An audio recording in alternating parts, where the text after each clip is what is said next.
आदाब नाजरीन। इस वीडियो में गिलगित बल्तिस्तान के इंतखाबात 2020 के हवाले से मालूमात शेयर करूँगा। नाजरीन, गिलगित बल्तिस्तान असम्बली में 24 नशिस्तों पर बराह रास्त इंतखाब होता है। गिलगित बल्तिस्तान के 24 हलकों में वोटर्स की कुल तादाद 7,45,362 है, जिनमें मर्द वोटर्स की तादाद 4,05,350 जबकि ख़वातीन वोटर्स की तादाद 3,39,992 है। इंतखाबात में बतौर उम्मीदवार असम्बली हिस्सा लेने वालों की तादाद 320 है, जिनमें 315 मर्द और 5 ख़वातीन हैं। नाजरीन, गिलगित बल्तिस्तान में इंतखाबात की पोलिंग के लिए कुल 1260 पोलिंग स्टेशंस और 1747 पोलिंग बूथ बनाए गए हैं।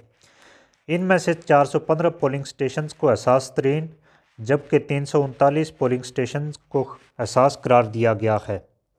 नाजरीन, गिलगित बल्तिस्तान के इलेक्शन में 23 हलकों में पोलिंग 15 नवंबर जबकि एक हल्के में पोलिंग 22 नवंबर को होगी।